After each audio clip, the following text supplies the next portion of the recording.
Hi hello ನಮಸ್ಕಾರ, welcome back to my YouTube channel Nivedita vlogs.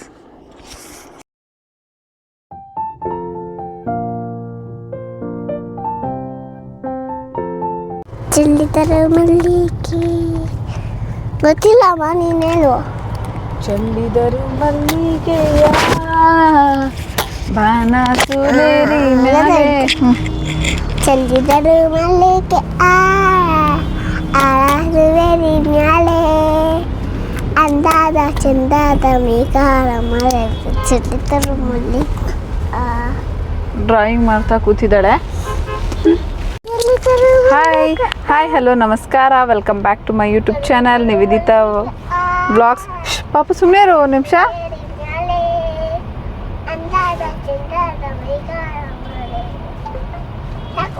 ಚೆಲ್ಲಿದರು ಮಲ್ಲಿಗೆಯ ಒಂದು 2-3 ಸಾಂಗ್ಸ್ ಕಲ್ತಿದ್ದಾಳೆ. ಅದಕ್ಕೆ ಅವಾಗವಾಗ ಅದನ್ನೇ ಹೇಳ್ತಾ ಇರುತ್ತೆ. ಇವತ್ತು ನಾವು ಹೊರಟಿರೋದು ನಮ್ಮೂರಿಗೆ, ಅಂದರೆ ನಮ್ಮ ಯಜಮಾನ್ರೂರಿಗೆ ಊರ ಹಬ್ಬ ಇದೆ. ಸೊ ಹಾಗಾಗಿ ಹೋಗಿ ಪೂಜೆ ಮಾಡಿಸ್ಕೊಂಬರೋಣ ಅಂತ ಹೇಳಿ ಹೊರಟಿದ್ದೀವಿ. ಏನು ಅನಿಸ್ತೈತೆ ಬೇಬಿ?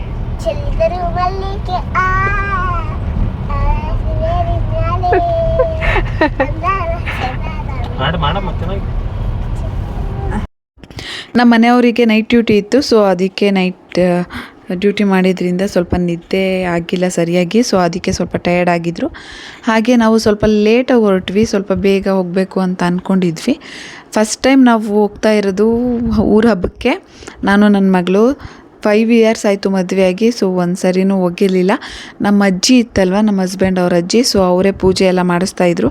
ನಾವು ಕೂಡ ಅಷ್ಟು ಇಂಟ್ರೆಸ್ಟಿಂದ ಹೋಗಬೇಕು ಅಂತ ಹೇಳಿ ನನ್ನ ಹಸ್ಬೆಂಡ್ ಏನು ಕರ್ಕೊಂಡು ಹೋಗಿರಲಿಲ್ಲ. ಈ ವರ್ಷ ಏನೋ ಗೊತ್ತಿಲ್ಲ, ಹೋಗಲೇಬೇಕು ಅಂತ ಹೇಳಿ ರೆಡಿಯಾಗಿರಿ ಹೋಗೋಣ ಅಂತ ಹೇಳಿ ಕರ್ಕೊಂಡು ಹೋಗ್ತಿದ್ದಾರೆ. ಊರ ಹಬ್ಬ ಹೇಗಿರುತ್ತೆ ಅಂತ ನನಗೂ ಫಸ್ಟ್ ಎಕ್ಸ್ಪೀರಿಯೆನ್ಸು. ನಾನು ಕೂಡ ಎಲ್ಲೂ ನೋಡಿಲ್ಲ. ನಾವು ನಮ್ಮೂರಲ್ಲೂ ಕೂಡ ಊರ ಹಬ್ಬ ಈ ಥರ ಏನೂ ಮಾಡಲ್ಲ. ಸೊ ಹಾಗಾಗಿ ಬನ್ನಿ ಈ ಊರಲ್ಲಿ ಹೇಗಿರುತ್ತೆ ಅಂತ ನಾವು ನೋಡೋಣ. ಹಾಗೆ ನಿಮ್ಮ ಜೊತೆನೂ ಶೇರ್ ಮಾಡ್ತೀನಿ. ವಿಡಿಯೋ ಸ್ಕಿಪ್ ಮಾಡಿದೆ, ಫುಲ್ ವಿಡಿಯೋ ನೋಡಿ. ನಿಮಗೂ ಕೂಡ ಇಷ್ಟ ಆಗುತ್ತೆ ಅಂತ ಭಾವಿಸ್ತೀನಿ. ಇಷ್ಟ ಆದರೆ ಲೈಕ್ ಮಾಡಿ, ಶೇರ್ ಮಾಡಿ, ಹಾಗೆ ಸಬ್ಸ್ಕ್ರೈಬ್ ಮಾಡ್ಕೊಳ್ಳಿ. ಅಜ್ಜಿ ಇದ್ರಲ್ವ, ಸೊ ಅವರೇ ಪೂಜೆ ಮಾಡಿಸ್ಕೊತಿದ್ರು. ಬಟ್ ಈ ವರ್ಷ ನಮ್ಮ ಜೊತೆ ಇಲ್ಲ. ಸೊ ಹಾಗಾಗಿ ನಾವೇ ಹೋಗಿ ಪೂಜೆ ಮಾಡಿಸ್ಕೊಂಬರೋಣ ಅಂತ ಹೇಳಿ ಕರ್ಕೊಂಡು ಹೋಗ್ತಿದ್ದಾರೆ. ಇವ್ರ ರಿಲೇಟಿವ್ಸ್ ಆಲ್ಮೋಸ್ಟ್ ಎಲ್ಲರೂ ಬೆಂಗಳೂರಲ್ಲೇ ಇರೋದ್ರಿಂದ ಊರಿಗೆ ಜಾಸ್ತಿ ಯಾರೂ ಹೋಗಲ್ಲ. ಸೊ ಹಾಗಾಗಿ ನಾವು ಹೋಗಲ್ಲ. ಇಲ್ಲಿ ನಮ್ಮ ಮನೆಯವ್ರಿಗೆ ಸ್ವಲ್ಪ ಹಾಗೆ ಕಾಲು ಎಳಿತಿದ್ದೀನಿ. ಯಾಕಂದರೆ ನಮ್ಮ ಮನೆಯವರಿಗೆ ಮಲ್ಲಿಗೆ ಹೂವು ತೊಗೋಬೇಕು ಅಂತ ಹೇಳಿ ನಾನು ಹೇಳ್ತಾ ಇದ್ದೆ, ಮಲ್ಲಿಗೆ ಹಾರ ತೊಗೊಳ್ಳೋಣ ಅಂತ ಹೇಳಿ. ಅಲ್ಲಿ ನಂಗೆ ತುಂಬ ಇಷ್ಟ ಆಗಿತ್ತು. ದೇವರಿಗೆ ಯಾವುದು ಮಲ್ಲಿಗೆ ಹೂವು ಹಾಕೋದು ಬೇಡ, ಅದು ಬೇಗ ಬಿಸಿಲಿಗೆ ಹಾಳಾಗುತ್ತೆ ಅಂತ ಹೇಳಿ ಸುಗಂಧ ರಾಜ ಬರುತ್ತಲ್ವ ಅದು, ಮತ್ತು ಇಲ್ಲಾಂದರೆ ರೋಸ್ ಹಾರ ತೊಗೊಳ್ಳೋಣ ಅಂತ ಹೇಳ್ತಿದ್ರು. ನನಗೆ ಮಲ್ಲಿಗೆ ಹೂವು ಅಂದರೆ ಇಷ್ಟ ಆಗುತ್ತೆ. ಸೊ ಹಾಗಾಗಿ ನಾವು ಅದನ್ನು ತಗೊಳ್ಳೋಣ ಅಂತಿದ್ವಿ. ನಾನು ಯಾರು ಹಾಕ್ತಾರೆ, ಮಲ್ಲಿಗೆ ಹೂವೇ ಜಾಸ್ತಿ ರೇಟು, ಹಾಗೆ ಅದರದ್ದು ಸ್ಮೆಲ್ಲೆಲ್ಲ ಚೆನ್ನಾಗಿರುತ್ತೆ, ಇದನ್ನೇ ತಗೊಂಡೋಗೋಣ ಅಂತ ಹೇಳಿ ಹಾಗೆ ಮಾತಾಡ್ಕೊಂಡು ಹೋಗ್ತಾ ಇದ್ದೀವಿ. ಹಾಗೆ ಇವ್ರ ಊರಿಗೆ ಹೋಗೋ ರೋಡಲ್ಲೇ ಹಾರಗಳೆಲ್ಲ ಮಾರ್ತಾನೆ ಇರ್ತಾರೆ. ಸೊ ಮುಂದೆ ಬಂದು ನೋಡಿದಾಗ ಒಂದು ಚೆನ್ನಾಗಿರೋ ಸಿಕ್ತು. ಹಾಗೆ ಸ್ವಲ್ಪ ಅವರು ಹೂ ರೇಟು ಕೂಡ ಜಾಸ್ತಿ ಆಗಿದೆ ಅಂತ ಹೇಳಿದ್ರು. ಕುಣಿಗಲ್ಗೆ ಹೋಗಿ ತೊಗೋಬೇಕಾಗುತ್ತೆ ಅಂತ ಹೇಳಿ, ಸರಿ ಇಲ್ಲೇ ಒಂದು 50 ರೂಪೀಸ್ ಜಾಸ್ತಿ ಆದರೂ ಪರವಾಗಿಲ್ಲ ಅಂತ ಹೇಳಿ ನಾವು ಇಲ್ಲೇ 2 ಹಾರ ತಗೊಂಡು, ಹಾಗೆ ಪೂಜೆ ಸಾಮಾನೆಲ್ಲ ಅಲ್ಲೇ ಊರ ಹತ್ರ ಸಿಗುತ್ತೆ ಅಂತ ಹೇಳಿದ್ರು ನನ್ನ ಹಸ್ಬೆಂಡ್. ಸೊ ಹಾಗೆ ಅಲ್ಲೇ ತೊಗೊಂಡು ಹೋಗೋಣ ಅಂತ ಹೇಳಿ ಹೊರಟಿದ್ದೀವಿ. ನನ್ನ ಮಗಳು ಒಂದು ಬುಕ್ಕು, ಇಲ್ಲಾಂದರೆ ಡ್ರಾಯಿಂಗ್ ಬುಕ್ಸು, ಇಲ್ಲಾಂದರೆ ರೀಡಿಂಗ್ ಬುಕ್ಸು, ಪಿಕ್ಚರ್ಸ್ದು ಅದು ಇದು ಎಲ್ಲ ಕ್ಯಾರಿ ಮಾಡ್ತಾಳೆ. ಅವಳಿಗೆ ಟೈಮ್ ಪಾಸ್ ಮಾಡೋಕ್ಕಾಗಲ್ಲಲ್ವ. ಸೊ ಹಾಗಾಗಿ ಫೋನ್ ಏನೂ ಕೊಡಲ್ಲ ನಾವು. ಸೊ ಅದಕ್ಕೆ ಬುಕ್ಸ್ ಜೊತೆ ಅವಳು ಟೈಮ್ ಪಾಸ್ ಮಾಡೋದು. ಬುಕ್ಸ್ ಎಲ್ಲ ಕ್ಯಾರಿ ಮಾಡ್ಕೊಂಡು ಡ್ರಾಯಿಂಗ್ ಮಾಡ್ಕೊಂಡು ಆರಾಮಾಗಿರುತ್ತೆ, ಏನೂ ಹಿಂಸೆ ಕೊಡಲ್ಲ. ನಿದ್ದೆ ಬಂದಾಗ ಅವಳು ಹುಟ್ಟಿದಾಗಿಂದ ಯಾವುದಕ್ಕೂ ಹಿಂಸೆ ಕೊಟ್ಟಿಲ್ಲ. ನಿದ್ದೆ ಬಂದರೆ ಮಾತ್ರ ಹಿಂಸೆ ಕೊಡ್ತಾಳೆ, ಅದೊಂದು ಪ್ರಾಬ್ಲಮ್ ಮಾಡ್ತಾಳೆ. ಸೊ ಆರಾಮಾಗಿ ಬಂದ್ವಿ ಊರ ಕಡೆ. ಇವಾಗ ಎಲ್ಲ ಊರಲ್ಲೂ ಹಬ್ಬಗಳು ನಡೀತಿರೋದ್ರಿಂದ ಎಲ್ಲರೂ ಗ್ರಾಮ ದೇವತೆದು ನೇಮೆಲ್ಲ ಹಾಕಿಸ್ಕೊಂಡು ಅವ್ರ ಊರೆಲ್ಲ ಹಾಕಿಸ್ಕೊಂಡು ತುಂಬ ಗ್ರ್ಯಾಂಡಾಗಿ ಮಾಡ್ತಾರೆ. ಈ ಎಕ್ಸ್ಪೀರಿಯೆನ್ಸ್ ನಮ್ಮೂರಲ್ಲಿ ಏನಕ್ಕೂ ಹಬ್ಬನೇ ಮಾಡಲ್ಲ. ಅದು ನನ್ನ ತಮ್ಮ ಹುಟ್ಟಿದ್ದಾಗಲೇ ಲಾಸ್ಟ್ ಅನಿಸುತ್ತೆ ಮಾಡಿದ್ದು ಹಬ್ಬ. ನಮ್ಮೂರಲ್ಲಿ ಯಾವತ್ತೂ ಮಾಡಿಲ್ಲ. ಸೊ ಹಾಗಾಗಿ ನನಗೆ ಎಕ್ಸ್ಪೀರಿಯೆನ್ಸ್ ಆಗಿಲ್ಲ. ಹಾಗಾಗಿ ನೋಡು ಬಾ ಅಂತ ಹೇಳಿ ಕರ್ಕೊಂಡು ಬಂದಿದ್ದಾರೆ. ನಮ್ಮ ಹಸ್ಬೆಂಡ್ ಊರೇನು ದೊಡ್ಡ ಸಿಟಿ ಅಲ್ಲ, ಹಳ್ಳಿನೇ, ಕಡಿಮೆ ಜನನೇ ಇರೋದು. ಸೊ ಅವರೇನೆ ಇಷ್ಟೊಂದು ಜನ ಸೇರಿಸಿ ತುಂಬ ಜನ ಬಂದಿದ್ದರು. ನಾನು ಜಾಸ್ತಿ ಹೋಗಿಲ್ಲ ಊರಿಗೆ ಹೋಗಿರೋ ಅಜ್ಜಿ ನೋಡ್ಕೊಂಡು ಹಾಗೆ ರಿಟರ್ನ್ ವಾಪಸ್ ಬಂದುಬಿಡ್ತಿದ್ವಿ. ಊರನ್ನೂ ಸರಿಯಾಗಿ ನಾನು ನೋಡಿರಲಿಲ್ಲ. ಇವತ್ತು ಹೋಗಿದ್ದು ತುಂಬ ಖುಷಿಯಾಯಿತು. ಇಷ್ಟೊಂದು ಜನ ಇದ್ದರು. ಹಾಗೆ ಇಷ್ಟು ಚೆನ್ನಾಗಿ ಆರತಿ ಅಂತಾರಂತೆ ಅದನ್ನು. ಸೊ ಅದನ್ನೆಲ್ಲ ಮಾಡಿ ಪೂಜೆ ಮಾಡ್ತಿದ್ರು. ತುಂಬ ಚೆನ್ನಾಗಿ ಅನಿಸ್ತು. ಇಡೀ ಊರಿಗೆ ಲೈಟಿಂಗ್ಸ್ ಎಲ್ಲ ಹಾಕಿ ಚೆನ್ನಾಗಿತ್ತು. ಈ ಊರ ಹಬ್ಬದಲ್ಲಿ ಗೊತ್ತಿರುತ್ತೆ ಅಲ್ವಾ, ಸಾಮಾನ್ಯವಾಗಿ ನಾನ್ ವೆಜ್ಜೇ ಮಾಡೋದು. ಫುಲ್ ಎಲ್ಲರ ಮನೆ ಹತ್ರ ಶಾಮಿಯಾನ ಎಲ್ಲ ಹಾಕಿ, ಚೇರ್ಸ್ ಎಲ್ಲ ಹಾಕಿ ತುಂಬ ಗ್ರ್ಯಾಂಡಾಗಿ ಎಲ್ಲ ರಿಲೇಟಿವ್ಸ್ನೂ ಕರೆದು ಮಾಡ್ತಾಯಿದ್ರು. ತುಂಬ ಖುಷಿ ಆಯಿತು. ಹಾಗೆ ಇವರು ಊರವರೆಲ್ಲರೂ ಡ್ಯಾನ್ಸ್ ಎಲ್ಲ ಮಾಡ್ಕೊಂಡು ಎಷ್ಟು ಎಂಜಾಯ್ ಮಾಡ್ತಿದ್ದಾರೆ ನೋಡಿ. ಆರತಿ ಅಂದರೆ ಅದ್ರ ಒಳಗಡೆ ತಂಬಿಟ್ಟು ಮಾಡಿ ಅದ್ರ ಮೇಲೆ ದೀಪ ಇಟ್ಕೊಂಡು ಹಾಗೆ ಇದನ್ನು ಕಳಸ ಥರ ರೆಡಿ ಮಾಡ್ಕೊಂಡು ದೇವಸ್ಥಾನ ಹತ್ರ ತನಕ ಅವ್ರ ಮನೆಯಿಂದ ದೇವಸ್ಥಾನ ತನಕ ತೊಗೊಂಬಂದು ದೇವಸ್ಥಾನದಲ್ಲಿ 3 ರೌಂಡ್ಸ್ ಸುತ್ತುತ್ತಾರೆ. ಅದನ್ನೆಲ್ಲ ನೋಡಿದೆ ನಾನು ಈ ಸರಿ. 3 ರೌಂಡ್ ಸುತ್ತಿ ಅದಾದಮೇಲೆ ದೇವ್ರ ಮುಂದೆ ಇಟ್ಟು ಮಂಗಳಾರತಿ ಎಲ್ಲ ಮಾಡಿ ಮಹಾಮಂಗಳಾರತಿ ಎಲ್ಲ ಮಾಡಿದ್ರು. ಸೊ ಅದನ್ನೆಲ್ಲ ನಾವು ನೋಡ್ಕೊಂಡು ಇನ್ನೊಂದು ದೇವಸ್ಥಾನ ಇತ್ತು, ಅಲ್ಲಿಗೂ ಕೂಡ ಹೋಗಿ ಪೂಜೆ ಮಾಡಿಸ್ಕೊಂಡು ಅಲ್ಲೇ ಸ್ವಲ್ಪ ಹೊತ್ತು ಇದನ್ನೆಲ್ಲ ಏನೇನು ಮಾಡ್ತಾರೆ ಅದನ್ನೆಲ್ಲ ನೋಡ್ಕೊಂಡು ದೇವಸ್ಥಾನದ ಹತ್ರನೇ ಇದ್ವಿ.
ಇವಾಗ ನೋಡ್ತಾ ಇದ್ದೀರಲ್ವ, ಈ ದೇವ್ರನ್ನೇ ಹಬ್ಬಕ್ಕಂತಾನೆ ಪ್ರತಿಷ್ಠಾಪನೆ ಮಾಡಿ ಪೂಜೆ ಮಾಡೋದು. ಗ್ರಾಮ ದೇವತೆ ದೇವಸ್ಥಾನ ಇರುತ್ತಲ್ವ, ಆ ದೇವಸ್ಥಾನದಲ್ಲಿ ಈ ಥರ ದೇವಿದು ವಿಗ್ರಹನ ಪ್ರತಿಷ್ಠಾಪನೆ ಮಾಡಿ ಪೂಜೆ ಮಾಡ್ತಾರಂತೆ. ಇದನ್ನು ಅವರೇ ಮಾಡಿರೋದು, ಮಣ್ಣಲ್ಲಿ ಮಾಡಿರೋದು. ಸೊ ನನಗೆ ಅಷ್ಟು ಇದ್ರ ಬಗ್ಗೆ ಇನ್ಫಾರ್ಮೇಷನ್ ಗೊತ್ತಿಲ್ಲ. ನನ್ನ ಹಸ್ಬೆಂಡ್ ಎಷ್ಟು ಹೇಳಿದ್ರು ಅಷ್ಟನ್ನ ನಾನು ನಿಮ್ಮ ಜೊತೆ ಶೇರ್ ಮಾಡ್ತಿದ್ದೀನಿ. ಹಾಗೆ ಇದು ಪೂಜೆ ಎಲ್ಲ ಆದಮೇಲೆ, ಹಬ್ಬ ಎಲ್ಲ ಮುಗಿದ್ಮೇಲೆ ನೆಕ್ಸ್ಟ್ ಡೇ ಮಿಡ್ನೈಟು ದೇವ್ರನ್ನ ತಗೊಂಡೋಗಿ ಅಲ್ಲಿ ಎಲ್ಲೋ ಬಿಡ್ತಾರಂತೆ. ಸೊ ನೆಕ್ಸ್ಟ್ ಇದು ಇನ್ನೊಂದು ದೇವಸ್ಥಾನಕ್ಕೆ ಹೋಗಿದ್ವಿ ಅಂತ ಹೇಳಿದ್ನಲ್ವ, ಇದೇ ದೇವಸ್ಥಾನ, ಶಿವನ ದೇವಸ್ಥಾನ. ಇಲ್ಲೂ ಕೂಡ ಯಾರು ಪೂಜಾರಿ ಏನಿಲ್ಲ, ನಾವೇ ಪೂಜೆ ಮಾಡ್ಕೊಬೋದಾಗಿತ್ತು. ಬಟ್ ನಾವು ಅಲ್ಲೊಂದು ಹುಡುಗ ಅವ್ರ ಮನೆಯವ್ರಿಗೆ ಎಲ್ಲ ಪೂಜೆ ಮಾಡಿಕೊಡ್ತಿದ್ದ. ಸೊ ನಮ್ಮದು ಹಣ್ಣು ಕಾಯಿ ಎಲ್ಲ ಅವನ ಹತ್ರನೇ ಕೊಟ್ಟು ನಾವು ಕೂಡ ಪೂಜೆ ಮಾಡಿಸ್ಕೊಂಡು ಬಂದ್ವಿ.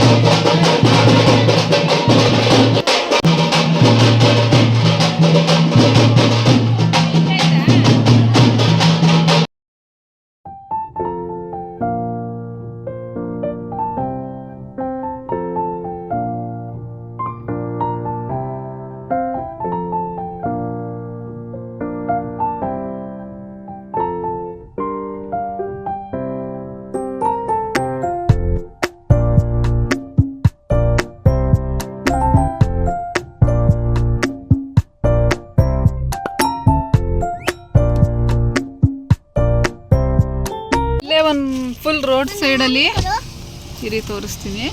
ಇಲ್ಲಿ ಫುಲ್ ಮಾಡ್ತಿರ್ತಾರೆ ಸಂಡೇ. ಇವತ್ತು ಸ್ವಲ್ಪ ಜನ ಕಡಿಮೆ ಇದ್ದಾರೆ. ಬೆಂಗಳೂರು ಟು ಹಾಸನ ಹೋಗೋ ರೋಡಲ್ಲಿ ಒಂದು ಸೈಡಲ್ಲಿ ತರಕಾರಿ, ಫ್ರೆಶ್ ತರಕಾರಿ ಹಾಗೆ ಫ್ರೂಟ್ಸ್ ಎಲ್ಲ ಮಾರ್ತಿರ್ತಾರೆ. ಸೊ ಅಲ್ಲೊಬ್ಬರು ನಾವು ಪರಿಚಯ ಮಾಡ್ಕೊಂಡ್ಬಿಟ್ಟಿದ್ದೀವಿ. ಚೆನ್ನಾಗಿರೋ ಫ್ರೂಟ್ಸ್ ಎಲ್ಲ ತೆಗೆದಿಟ್ಟಿರ್ತಾರೆ. ನಾನು ಫೋನ್ ಮಾಡಿ ಹೇಳಿರ್ತೀನಿ.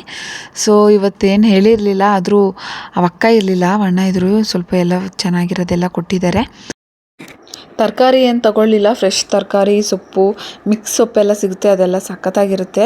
ಸ್ವಲ್ಪನೂ ಏನು ಹಾಳಾಗಿರಲ್ಲ, ಹುಳಾಗಿರಲ್ಲ, ಏನಾಗಿರಲ್ಲ. ಅಷ್ಟು ಫ್ರೆಶ್ ಆಗಿರೋ ಗದ್ದೆ ಸೊಪ್ಪನ್ನ ತೊಗೊಬಂದು ಕೊಡ್ತಾರೆ. ಸಾಂಬಾರಂತೂ ತುಂಬ ಸಖತ್ ಟೇಸ್ಟ್ ಇರುತ್ತೆ. ನಾನು ಊರು ಹೋಗೋ ಪ್ಲ್ಯಾನ್ ಇರೋದ್ರಿಂದ ನಾನೇನೂ ತಗೊಳ್ಳಿಲ್ಲ. ಅದಾದಮೇಲೆ ನೆಕ್ಸ್ಟ್ ನಾವು ನನ್ನ ಫ್ರೆಂಡ್ ಮಗಳದು ಬರ್ಡೇ ಇತ್ತು.